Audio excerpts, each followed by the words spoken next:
walnuts. And when they are picked like this, you can still cut them through with a knife, and they're used to make walnut pickles. And so I'm gathering up a bunch of them, and there's not many here because this is on a very public walkway, and there's a few other people around which appreciate the same sort of thing. But I gathered 40 of these a couple of days ago, and I've started the pickling process already, and so I'm just looking at whether there's any more. But you see, because of my interest in trees, along the routes of everywhere I go, I look to see if I recognise what the trees are all throughout the different stages of the year. And this one befuddled me because I couldn't work out what it was, and I couldn't find it in any of my books. Because often, if your books are limited, they don't have the greatest of depictions, and so I've had to increase my library of natural foraging books, mycology books, and books on trees.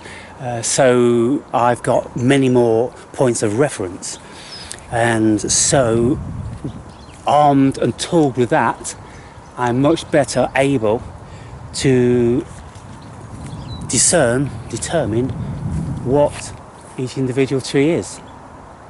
And so the tree that I got them from the other day was absolutely teeming, and it's right in a public park next to a children's play area. And so the vast majority of the low ones again were gone, but up there absolutely teeming, a real crop. And so I'm going to have to keep a close vigil on them, and then when there's a windy day in the autumn, that's when I'm going to go out there.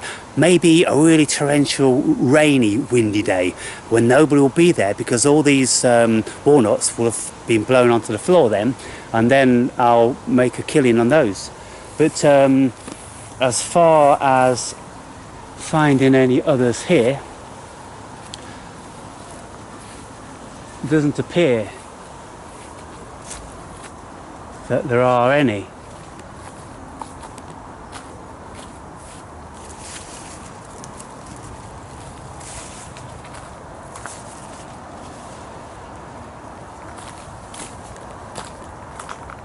You see, they're up there.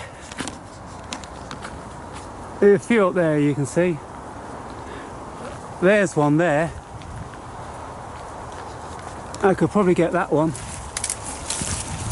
pull that one down, and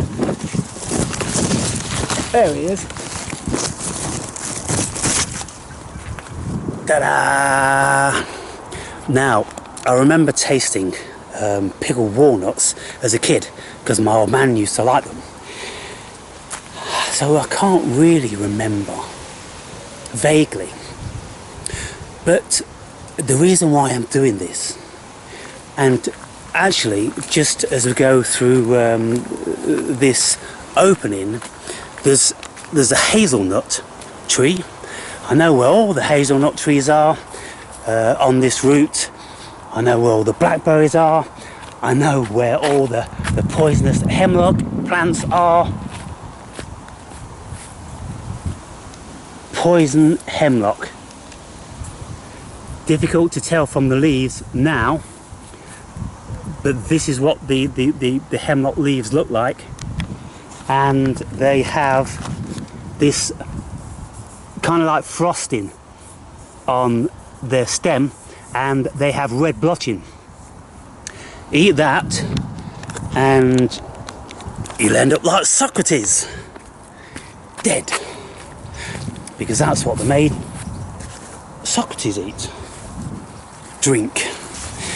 So what am I getting at here? The reason why I'm doing this, people, is for one, of course it's beautiful to eat the natural products and fruits of the earth, just to pick them off the trees and pull them out of the ground and consume them.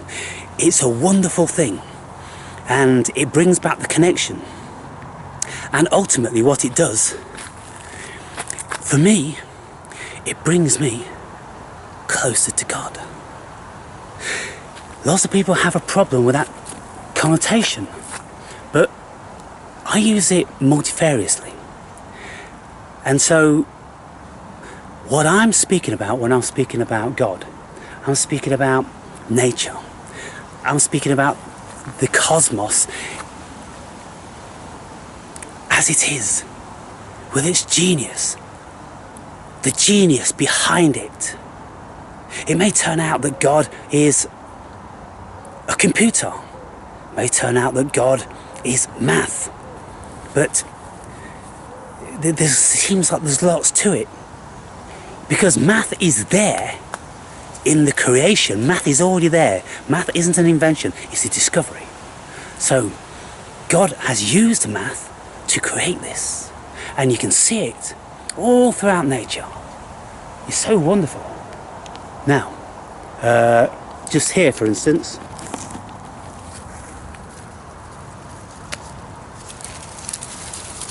now the thing is, the squirrels are pretty swift, and what they do is they come along, and at this stage you can see that nut. When it gets mature, it goes woodish and very, very hard, but at this stage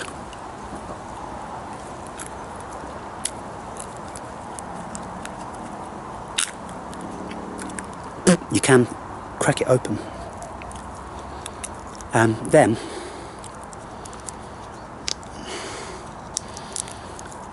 once you've opened it and you see the nut inside, then you do what the squirrels do, and then with their forward facing curved teeth they can get further in.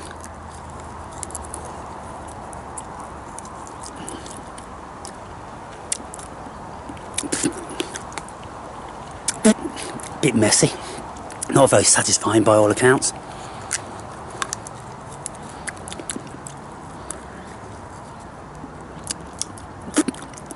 Didn't really get much from that experience, to be fair.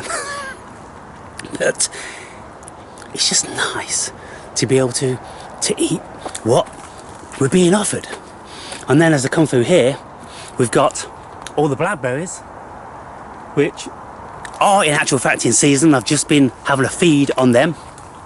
Then we've got bushels of rose hips, which I'm going to be picking and preparing and making some rosehip drink and rosehip syrup.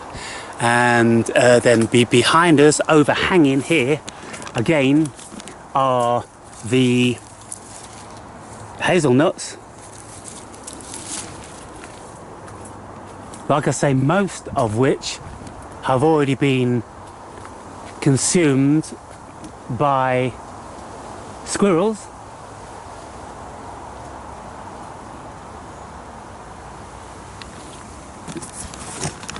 But I'm sure there'll be some left on some of the large amount of trees that I've found in this region, and some will be left. Now here's another one, and you can see here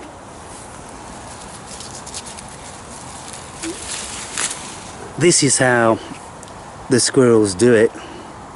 Look, they've got right in there, that one. So they've pretty well cleaned them out.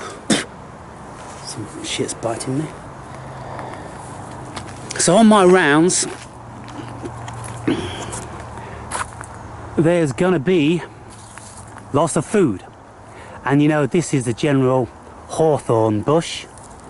And when these get ripe, they turn red, and you can eat those. They taste like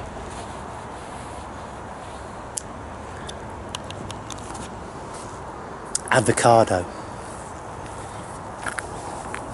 So from my little forage, I've just got 1, 2, 3, 4, 5, 6, 7 walnuts, and I've had a few blackberries.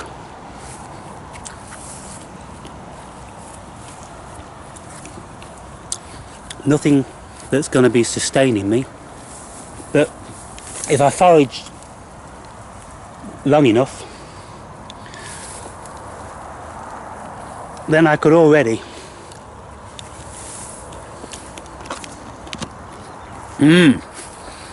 get enough to sustain me for today.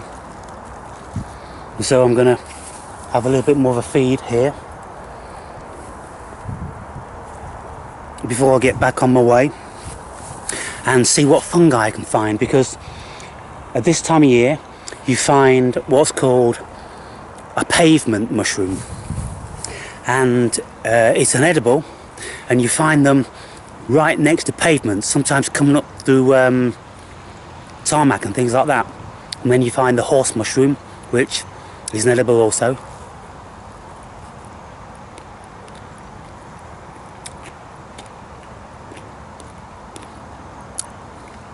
Exquisite.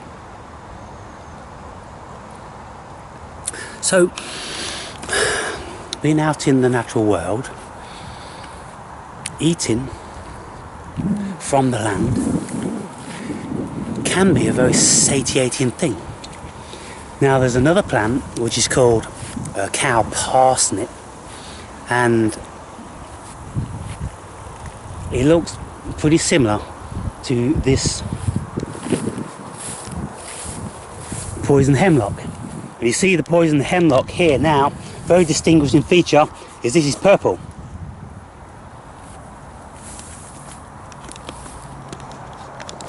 Whereas the cow parsnip isn't. And so yeah, plenty of blackberries, plenty of foraging to be had, and so I'll bid you a good day, guys and gals. Enjoy this time of year, lots of food out there. Just pick up a few foraging books and you'll be on your way.